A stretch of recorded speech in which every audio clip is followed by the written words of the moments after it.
என் உறவுகள் அனைவருக்கும் வணக்கம். இப்போ வந்து அன்னைக்கு பொங்கல் அப்போ போட்டி வச்சாங்கன்னு சொன்னல, அப்போ இது கோல போட்டி கிடைச்சது.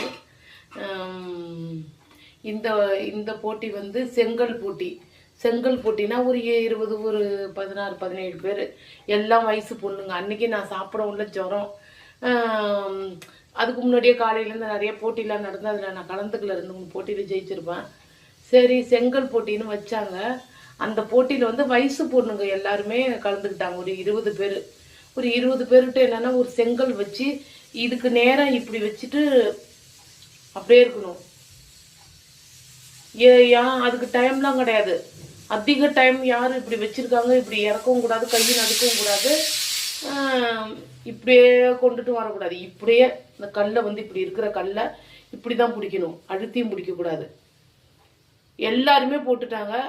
ஆனால் நான் மட்டும் போடல. அதுக்கு 500 ரூபா ப்ரைஸு இந்த பாக்ஸ் கொடுத்தாங்க எங்கள் கோயில் தெருவில் விழாவில்.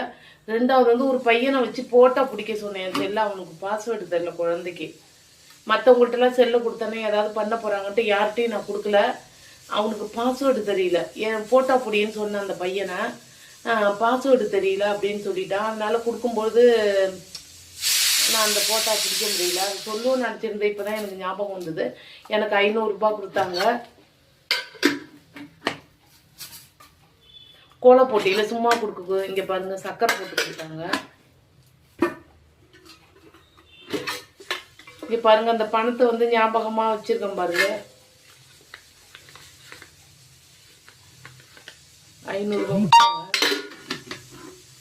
இது அன்னையிலேருந்து உங்களுக்கு சொல்லலை, சரி அப்படின்னு சொல்லிட்டு இருந்துட்டு. அதேமாரி ஒவ்வொரு வருஷமும் சங்கர மரத்தில் வச்சாங்க. ஒரு 2 3 வருஷத்துக்கு முன்னாடி ஒரு 6 டப்பா. ஒரு 3/4 போட்டியில் நான் ஜெயிச்சுட்டேன். எனக்கே தெரியாது நான் ஜெயிப்பேன்னு. அதனால ஜெயிச்சுட்டு சில இதில் ஆறுதல் பரிசு. அதுக்கு முன்னாடி சிவன் கோயில் உள்ளார கோல போட்டி வைப்பாங்க, அதில் ஜெயிச்சிருக்க புடவை கொடுத்துருக்காங்க. அதாவது ஃபஸ்ட்டு ப்ரைஸ் அது மாதிரிலாம் வரமாட்டேன். வித்தியாசமாக கவிதை எழுதும், வித்தியாசமாக தானியங்களால் போடுவாங்க. எனக்கு பெருசாக அழகாக அப்படிலாம் போடுவேன்னு அப்படிலாம் போட மாட்டேன். கோயிலுக்கு நம்ம போடணும் கோலம், வருஷத்தில் ஒரு தடவை. அதனால தான் போனால். அதில் வந்து போட்டி, இன்னொரு போட்டியெலாம் ஜெயித்தா அது என்னான்னு தெரியல. கயிறு இழுத்தல் போட்டியில் ஒவ்வொரு வருஷமும் நான் ஜெயிப்பேன். இந்த வருஷம் வந்து ஜெயித்தா, ஆனால் என்னான்னு தெரியல, ப்ரைஸ் வாங்கலை. மற்றபடி தான் நம்ம வந்து ப்ரைஸுங்கிறது வந்து நம்ம உழைப்புக்கு கிடைச்சது, யாருக்காகவும் விட்டு கொடுக்கக்கூடாது. இது சாதாரண விஷயம் கிடையாது போட்டிங்கிறது. அதனால ஒரு போட்டி போட இந்த வயசுன்னு தான் இல்லை, தன்னம்பிக்கை முக்கியம். வயசு பொண்ணுங்களால் சாதிக்க முடியாததை நான் சாதித்தேன்.